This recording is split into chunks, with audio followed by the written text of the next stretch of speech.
It's time for you to lead by example, because self-leadership is the secret to rewiring your life and business for unstoppable success, especially in uncertain times. How can you expect people to buy your thing if you don't like it? How can you expect someone to trust you if you don't trust you?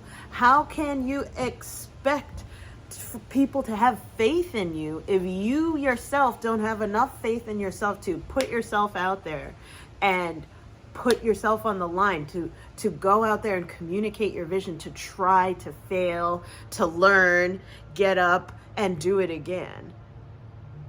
Lead by example. Stop waiting for something or someone else to anoint you worthy. That's not how the real world works. That's not how nature works. Right? If you see like anything out in nature, right? Whether it be a tree, like an animal, right? Water, etc. It just goes and it learns from the going and it continues trying until it gets it. Nothing natural is waiting for the certification that, oh, you are worthy.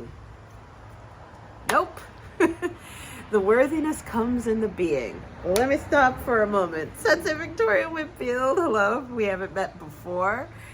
Your journey partner in business. You can find me at strategicmeditation.com. And this is your business energy flow forecast for the week ahead. I serve impact-driven entrepreneurs and leaders who are natural-born empaths. You're here to help in a big way, and you feel it, right? This is something that comes from your heart. So going on 15 years, this December, as of the recording of this video, I have been overjoyed to get to serve sisters and brothers like you out there who are heartfelt in your service to others. This is the front porch of my wonderful mansion, right? And it's autumn. I'll show you my porch, right? Where you could come to the porch, or I'm just gonna get there we go, get my angle back. You could come for your VIP day, whether we'll be out front here or in the back or in one of the rooms indoors, for a grounding and clearing session. For leaders who are empathic, we need to put our energy first, because when you increase your energy levels, you also increase your income and impact. And I've seen it over and over and over again. If you want to have massive impact, you have got to take care of how you feel, right? Physically, mentally, emotionally, and spiritually. That's what we're up to. Today's topic is especially about leading by example, rather than just leading after you get permission to lead, or leading after you get the diploma or the certification, rather than leading off of an example, right? Trying to lead so that you can prove that you're just as good as so-and-so over there, trying to be somebody who you aren't. No, we need you to be the most authentic version of you. If you read my book, Natural Intuition Now, the opening of the book is that we live on a sensitive earth. You are a sensitive person because you feel, and your feelings are tied to your purpose here on earth. You are here to help earth with something that you are unusually, uniquely, and authentically sensitive to, right? Your mess is your message. You are here to help and to heal and to lift others up, perhaps because you overcame something in your past that you don't want anybody to ever have to deal with ever again, or perhaps because you got hurt and stumbled upon something that's unusually harmful. You want to make sure people are aware of this issue. out there. You have a purpose here on earth, and your sensitivity is tied to you doing the healing work of bringing your healing knowledge, of working that out for the sisters and brothers who may be suffering here on earth and do not know what to do about it. Maybe you have incredible joy or an encouraging, welcoming spirit, right? And that lifts us up when people can't seem to see a way forward. Or maybe you found a way to create health in your body after tremendous challenges. Or maybe you are able to create different forms of freedom for yourself, freedom to love, financial freedom, right? And you want to share what worked for you with others. Lead by example. I'm talking to whoever got their certificate from the School of Hard Knocks. I'm not talking about, like I'm a certified coach, blah, blah, blah, or I got my PhD, my PsyD, my MD, more degrees than a thermometer. I'm not talking to those of you who are trying to get another and another and another certification. I'm talking to whoever needs to hear this right now of you're ready now. You lead by example. You're used to standing in the back and serving from the back and, don't mind me, like I'm just here to help out, blah, blah, blah. But the fact that you're here to help out is you being in a leadership role. Our leaders are the people who serve others. Lead by example. Step out. Stop falling back. Stop trying to hide from the limelight. We need you now more than ever. And we're going to turn to history, science, and spirit for insight on exactly why and how we need you to lead by example now more than ever. So again, similarly to last week, this is the 5th episode in our 5-episode sprint on staying on track, specifically on how a loss of faith and trust knocks us off track and causes us to lose focus, lose energy, lose momentum because we've lost faith and trust in ourselves and in our world. So today in particular, similarly to last time, we're going to go to science first to show us why leading by example, you leading by example right now, is so important now more than ever. So I'm going to grab the article, which I have covered in lines and this one comes from Forbes. It's from March of 2024. It says, it's titled, "As AI Expands, Public Trust Seems to Be Falling." Pause. So you can click the link in the description for this Forbes article if you want to read the entire thing. But as we go to science, we're going to step away from looking within at ourselves about, okay, I got to lead by example. I really want to make sure that even in uncertain times, like I'm creating successful life, a successful business, successful health, successful relationships. All right, that internal work that we're doing, we're going to step away from that for a second to go and look at this similar issue of the need for there to be leadership, but in a different context that we can then bring that insight back to us as individuals. And so that different context that needs leadership now more than ever is rapid technological developments without any oversight, right? And if you've been following my channel at all this year, week after week, we've been looking at all of the challenges in AI technology, how, we can't have self-driving cars yet because they'll just crash, or we can't have the medical chat GPT because she'll just tell you whatever, such as drink this gallon of cyanide for your headache. So that'll be the last headache you ever have. Like, oversight, rapid development, but without the leadership is the problem. The need for leadership. Unpause. As AI expands, public trust seems to be falling. By Bernard Marr. Public trust in AI is shifting in a direction contrary to what companies like Google, OpenAI, and Microsoft are hoping for, as suggested by a recent survey based on Edelman data.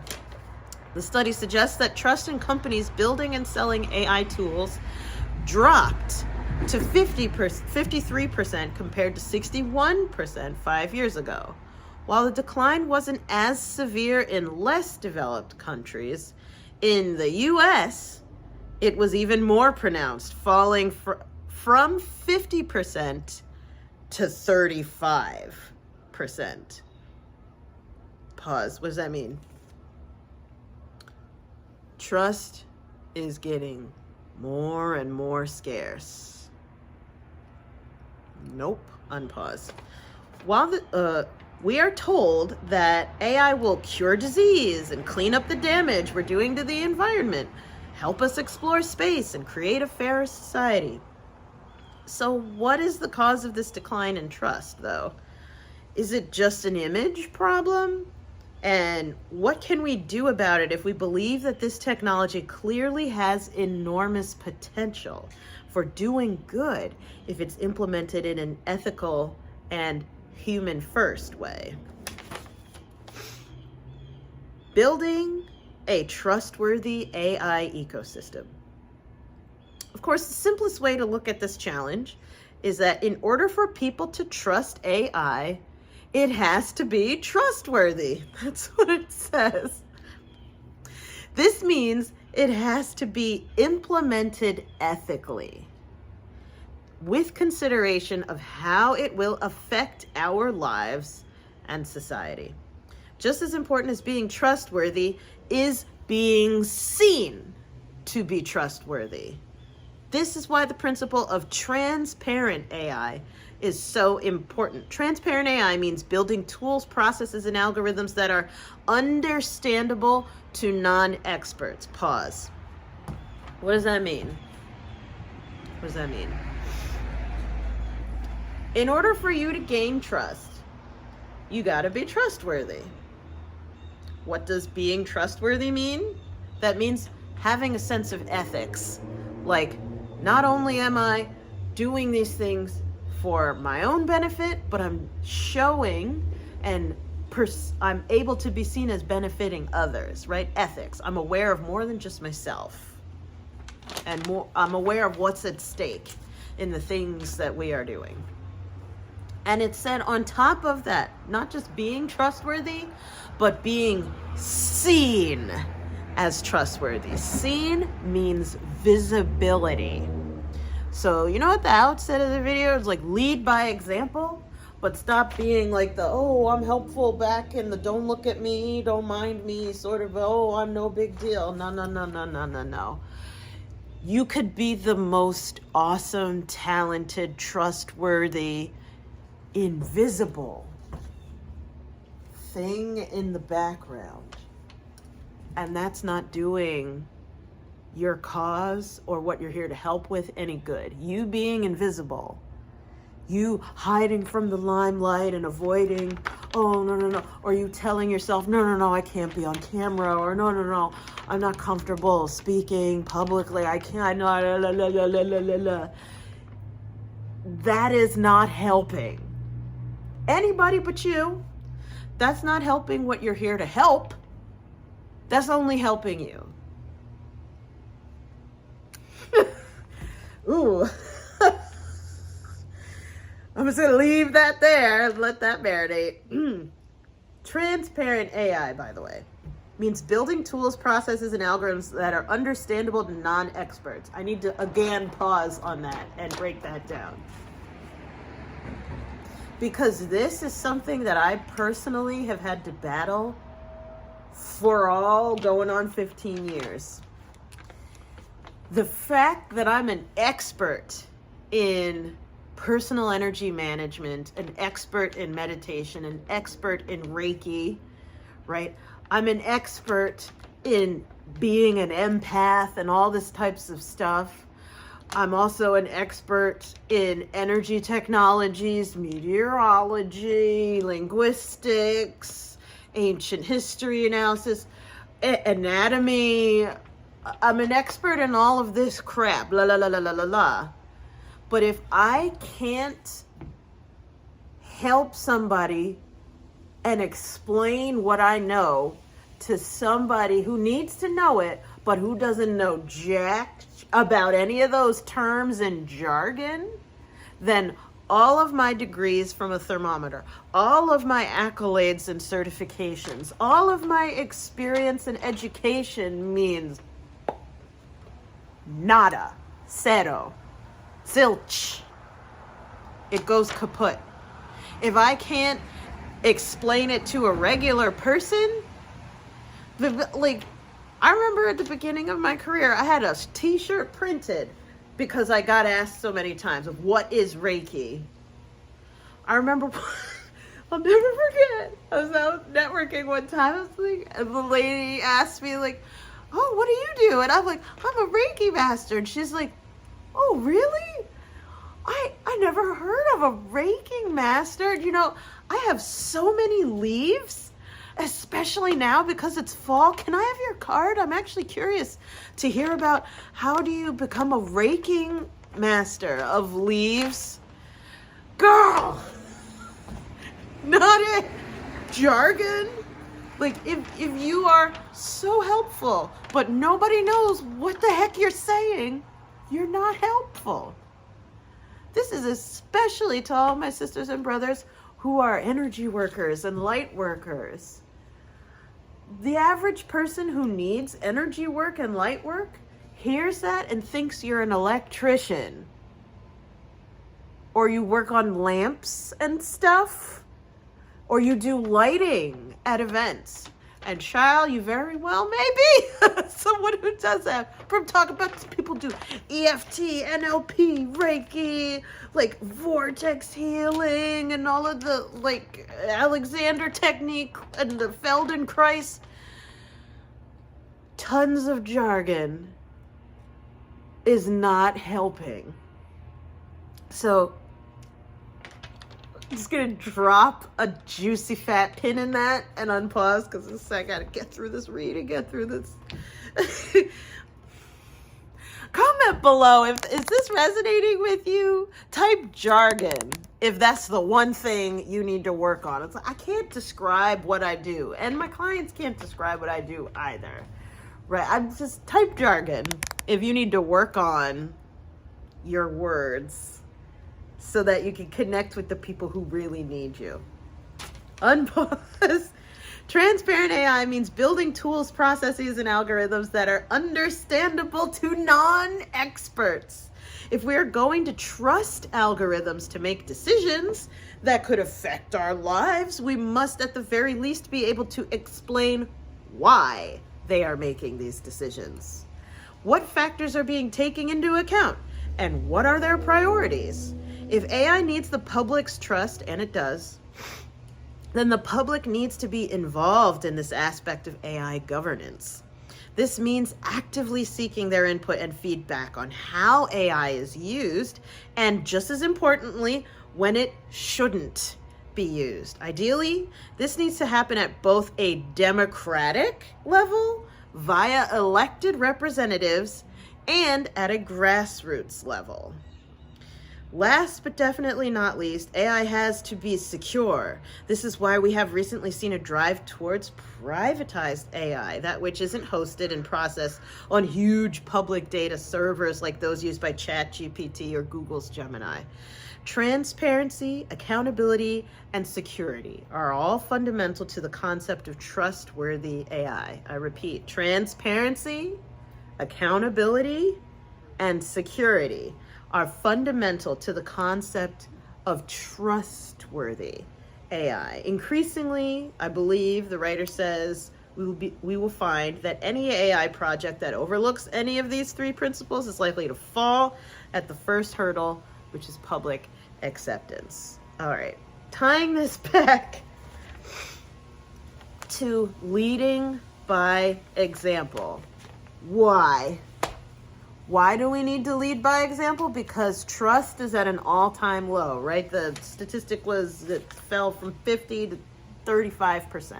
So over 70% of people are like, nah, I don't trust you. I don't trust what's going on. I trust nobody and nothing.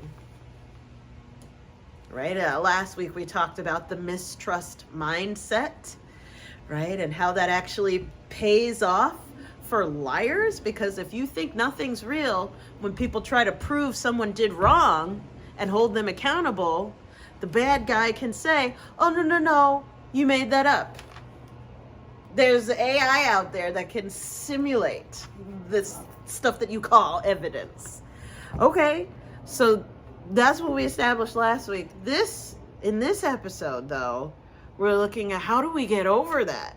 And that's leading by example. So why do we care? Because trust is at an all-time low, right? Over 70% of people are like, nah, I'm not trusting anything.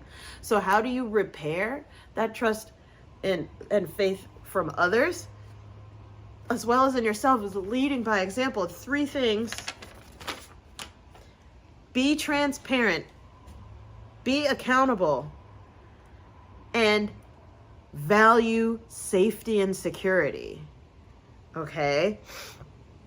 So transparency is, I'm just gonna grab my notes. Transparency is the part about being able to translate expert jargon, to the average person, make it tangible. Being accountable is being open to admit when you are wrong or you screwed up, owning it, right? Owning it.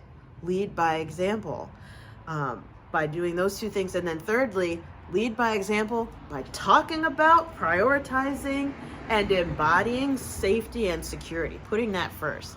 And I think it's interesting in this Forbes article, he said, especially with AI, there needs to be a democratic governance around AI with elected representatives, which makes it a democratic republic of AI management.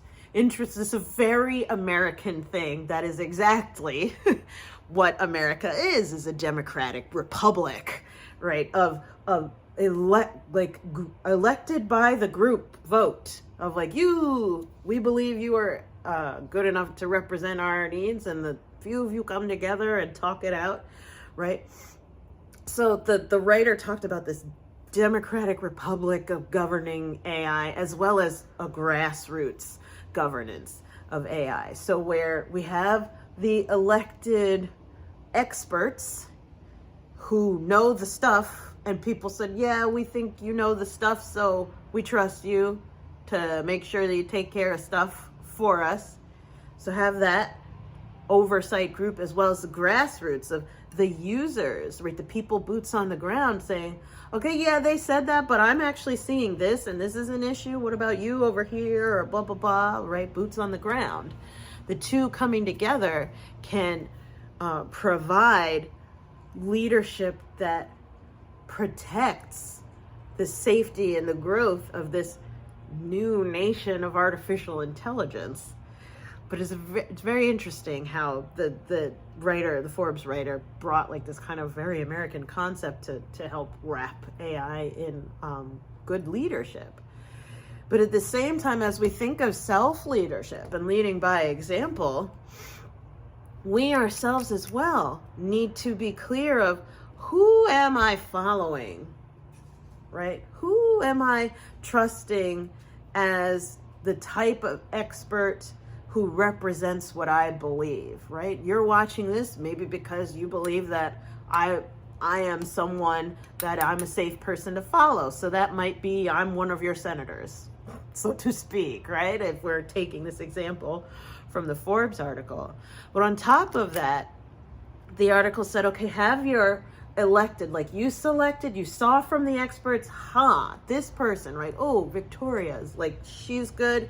I'm gonna trust her insights, her guides and stuff, but also pair that with your grassroots experience of you leading by example, you being the boots on the ground and showing what's important and showing up to serve what's important to you, what your life is showing you that your purpose is. You've got to take control, take ownership, and lead by example.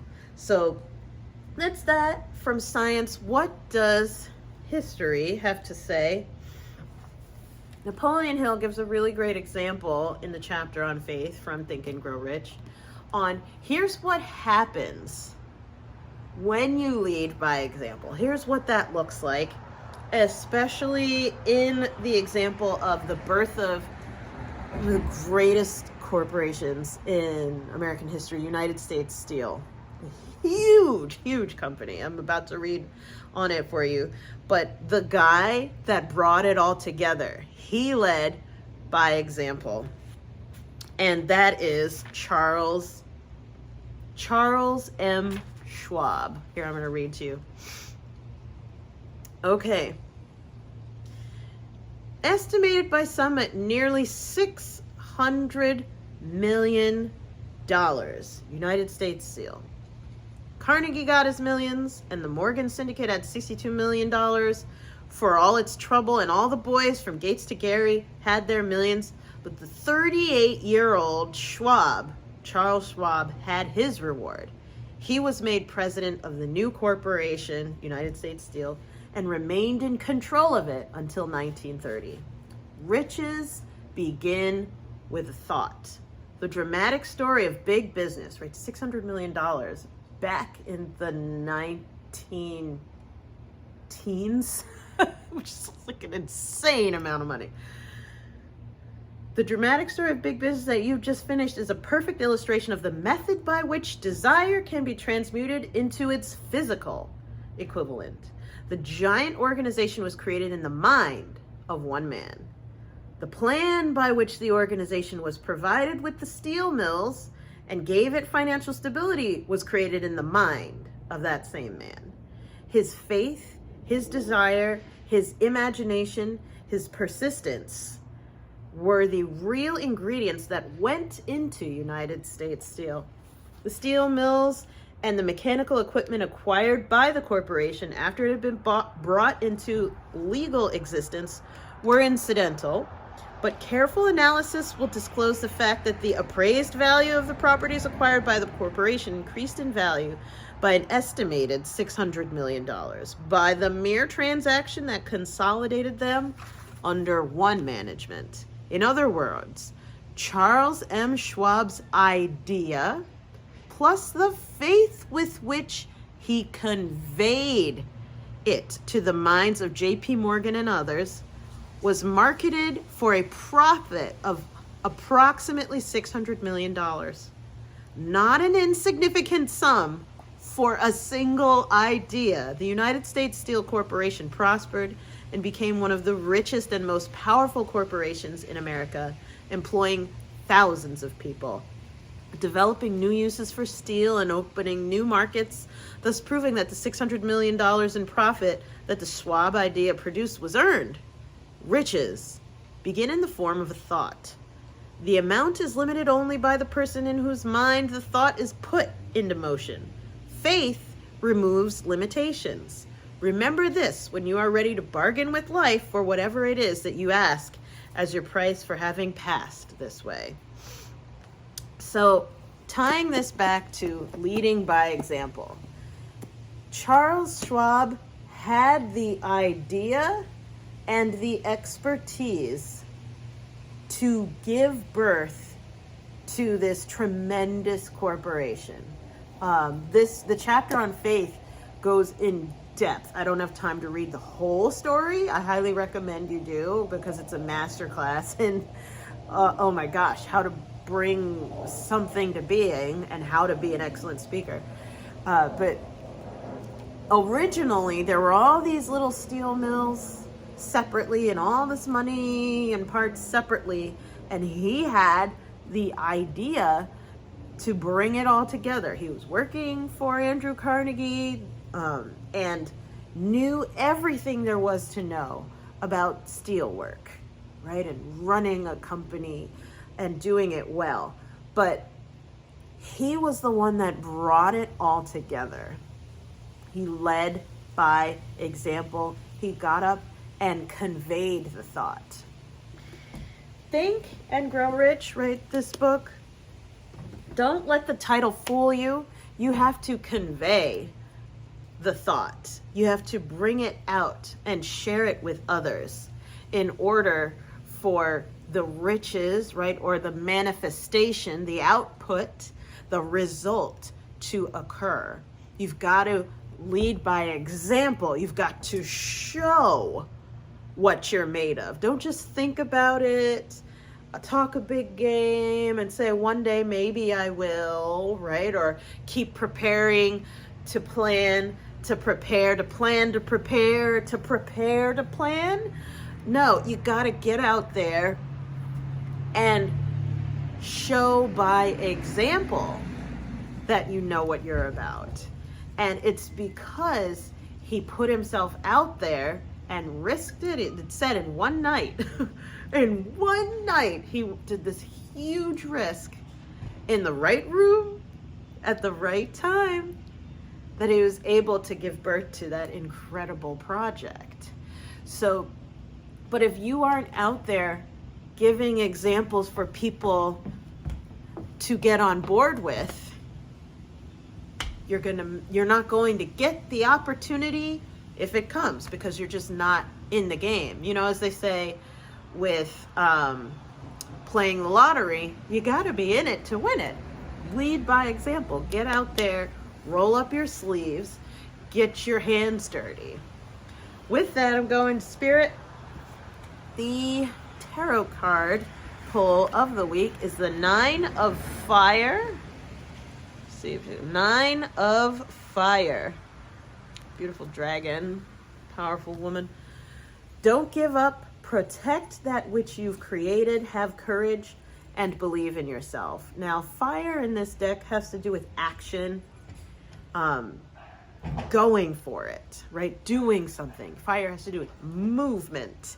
And 9 has to do with completion or the end of a chapter, getting it done, finishing and following through. So 9 of Fire is like, get off your butt and finish the thing. So I don't know who this is for, but my spirit guides are saying, especially for whoever's watching this video, is that this is the week that you've got to push, get out there, lead by example, and follow through. You need to follow through and finish what you've started. Don't start something new and keep saying, yeah, I'm going to do it. Yeah, I'm going to, right? Procrastinating left and right. But the 9 of Fire card is saying, no. Now's your time. The door is open. They sounded the starting fire gun. You need to get out the gate and run the race and finish it. Like, this is not preparation time. This is go time, and do the thing. Finish it. I will. My spirit guides are telling me to read 9 of Fire. You've put a lot of work and energy into this situation. It's right side up, so it's an affirmation, by the way. This card comes as a sign for you to actively protect that which you've created or earned. Have courage and believe in your ability and right to defend the fruit of your labors. Strengthen your resolve. Don't give up. You possess the wisdom and stamina to bring this situation to an agreeable conclusion. However, it's important to open your mind to the assistance and points of view of others. So tying this back to our topic of leading by example, you do have what it takes to finish. I don't know why, but I'm being told to say that you may be someone who is really good and maybe better at starting things than finishing things. So there could be a story that you tell yourself of, oh, no, I'm not really good at following through on stuff. Like, I'm not really good at that. Now's not the time for that story. Now's not the time for that story. Now is the time for you to show yourself, lead by yourself by example, and say, no, watch me. Right to the peanut gallery inside of your head, watch me do this. You in my head may be saying, oh, no, you're not good at finishing things. Or no, you're never gonna make it. You're never going to get there. No, you're a procrastinator. Watch me. Tell that part of you, watch me do this. Watch me try. Watch me go make something of myself. Watch me go mess this up. Go mess it. You don't have to do a perfect job. Be kind to yourself. You're a human being. Now, with all that being said, right, that it's go time now. Time to lead by example. What do we do to really infuse that into our mind and body and get us ready for go time? Because, I teach strategic meditation. And that means meditation that's done first before a targeted action is taken. So that means the meditation is to prepare for performance. It's to pull back on the arrow to create that tension of power so that when you release the arrow, it goes rather than just holding it a little bit and then letting it go and it doesn't go very far. When we need to pull back and store up some extra performance potential. And that's what strategic meditation is. It fills your energy reserve so that you can go out and do powerful work. The strategic meditation of the day, log on to your school app and you're going to search for Breakthrough Drum Journey. That's a Breakthrough Drum Journey. If you're searching for it in the school app, you'll go to the classroom, then scroll to the Vault of Visualizations, scroll to the Unguided Vision Journey Meditations folder, and then you're going to find Breakthrough Drum Journey in the list there in the vault. We have hundreds and hundreds of meditations. That's why I recommend using the search bar for Breakthrough Drum Journey. It's 14 minutes. And similarly to how we've described in previous episodes, this is a drum journey. So that means there's not much talking at all. There's not much guided visualization because this is meant to be you are the active one. So whether you're getting up and you're moving your body to the beat of the drum, right, or shaking the maraca, or you're drumming along, this is for you to be active and engaged with your spirit guides so that you can visualize before it happens. Visualize your breakthrough and feel it in your body. Shift the state that you are in physically first, and then go to actually do the thing here in, like, let's say physical reality. You want to see the success happen, feel it, and then go and do it successfully.